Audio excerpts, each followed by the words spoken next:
panggil absen terlebih dahulu ya. Rahma, hadir Bu. Manda, hadir Bu. Dipa, hadir Bu. Novi, hadir Bu. Menyampaikan tujuan kegiatan pembelajaran pada hari ini, yaitu menjelaskan proses pembentukan benda keramik dengan selendis dan teknik putar.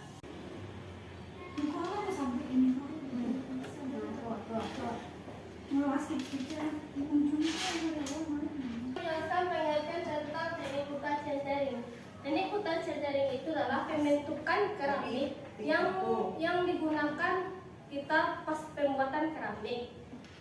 Teknik itu adalah seperti selendis. Selendis itu seperti ini. Maaf ya, fokusnya nggak ada ya. Ya, Bu. Nggak apa-apa, Bu.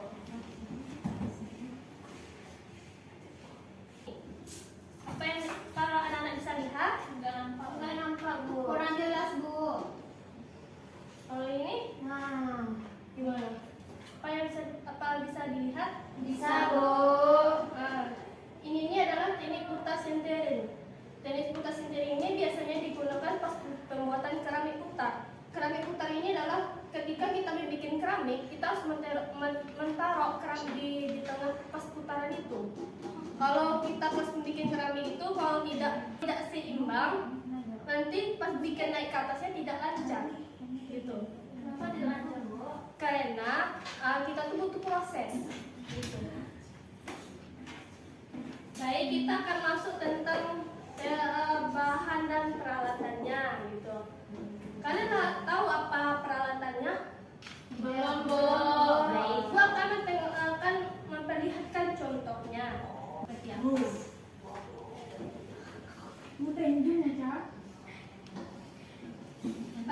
Apa dapat bisa dilihat? Bisa, Bu.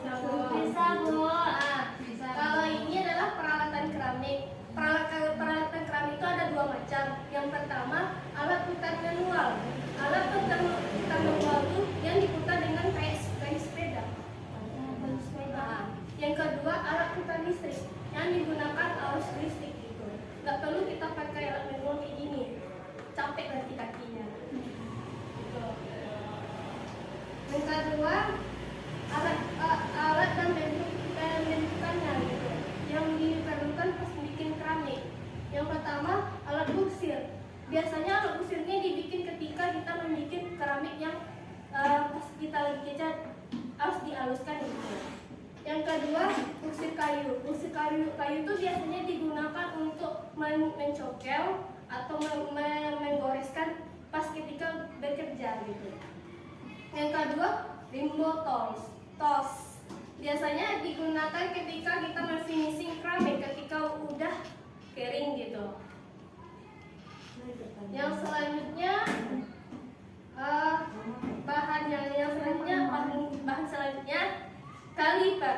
Kaliper ini biasanya digunakan pas udah siap keramiknya, kita ukur ruang dan dalamnya. Kayak bikin guci kan harus diukur di luarnya berapa ukurannya, kayak 10 cm gitu.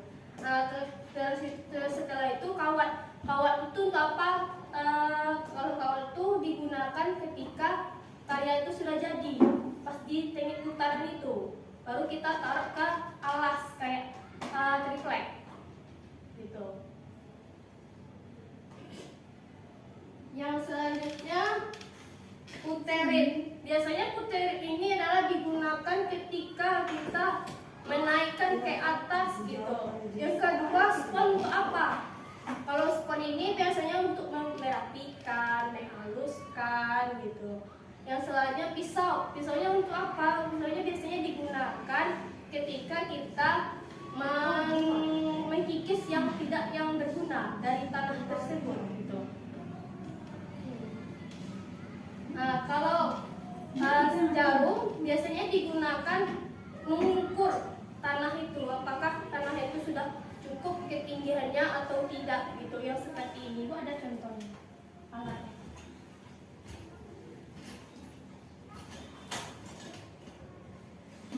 Kayak seperti ini jarumnya. Jarumnya nanti kan ketika kita membuat keramik itu kita harus pas gitu, kayak dia setinggi ini. Kalau dia setinggi ini biasanya cukup nih pas ketika pas buat keramik. Kalau dia lebih, takutnya nanti kan lebih bagus juga gitu. Karena kan keramiknya butuh proses biar dengan penyusutan yang kelamaan gitu.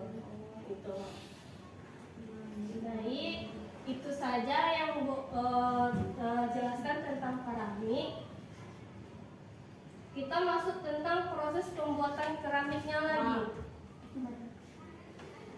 Proses pembuatan keramik ini adalah yang pertama, tanah ini ditaruh di alat putaran yang bulat itu.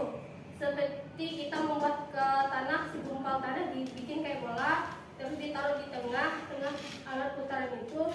Terus kita ukur dengan jempol kita sebelah kanan atau sebelah kiri untuk menaikkannya, terus pas gitu, enggak bergoyang gitu. Yang terus kita taruh tangan kita tuh terus ini kanan dan kiri ini boleh seimbang. Selanjutnya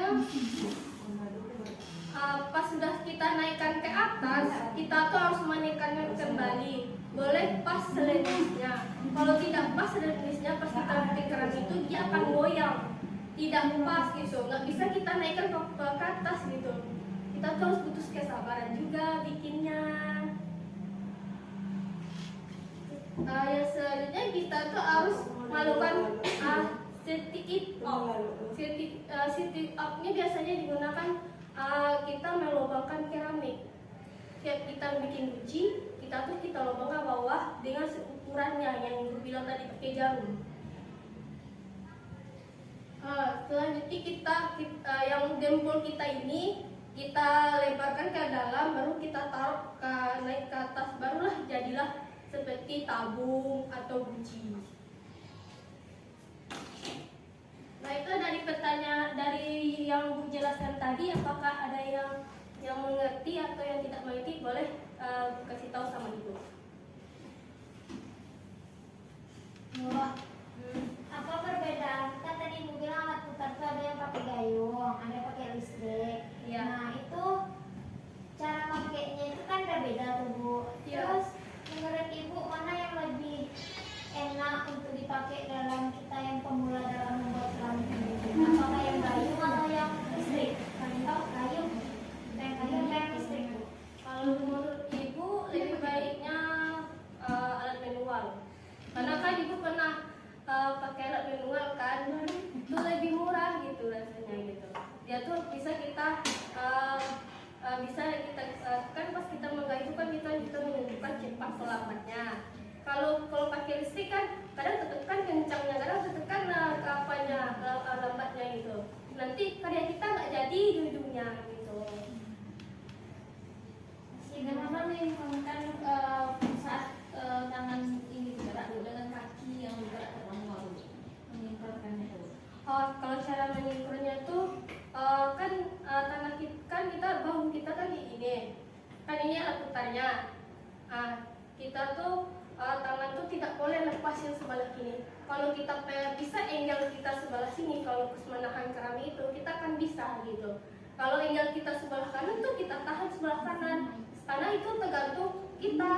Kalau kita sebelah kiri ya sebelah sini, itu tergantung diri kita sendiri. Kalau Ibu kan angle itu kan sebelah kiri kalau bikin keramik itu waktu diputar, karena Ibu menahannya sebelah sini. Kalau ini hanya kalau sebelah kanan ini hanya untuk pembentuknya aja. Kalau ini lepas, nanti tanahnya nanti goyang gitu. Karena apakah ada yang bertanya? Apakah ada yang ingin bertanya? Saya, Bu. Baik, Diana. Bagaimana cara memastikan bahwa tanah liat sudah berada dalam posisi yang benar atau terpusat saat melakukan centering, Bu? Baik, Ibu akan menjelaskan jawaban pertanyaan dari Diana.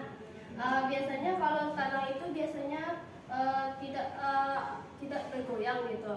Kalau ketika kita tanah itu bergoyang, itu akan sulit untuk menaikkan ke atas gitu ya. Nah, yang kedua tuh pas kita menaik permukaan itu kita tuh harus lebih simetris gitu.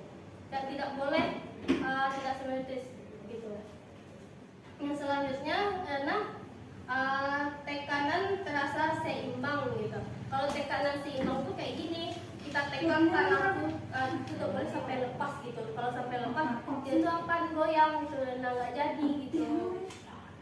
Yang selanjutnya itu gunakan jari untuk mengeceknya gitu. Kalau gunakan untuk mengecek tuh biasanya teknik itu adalah pas kita kita rasakan jempol kita ini bisa kita tarik ke atas, bisa juga kita tarik ke bawah gitu ya. Oke Bu, jadi dari materi tadi Latifah bisa memahami bahwasannya alat bantu dalam alat-alat yang dapat digunakan dalam pembuatan keramik putar itu ada butsir Bu, butsir kawat, terus ada butsir kayu, ada clipper juga, terus ada spons Bu. Jawaban tadi kita beri aplaus kepada untuk Latifah. Mari kita berdoa untuk masing-masing, berdoa mulai. Selesai. Silakan Ibu akhiri pengajian untuk hari ini. Silakan Anda kerjakan tugas yang Ibu berikan yang tadi. Jangan lupa untuk dikumpulin untuk minggu depan. Untuk mengakhiri untuk pelajaran untuk hari ini, Bu Supiani, wabillahi taufiq wal hidayah. Assalamualaikum warahmatullahi wabarakatuh. Waalaikumsalam.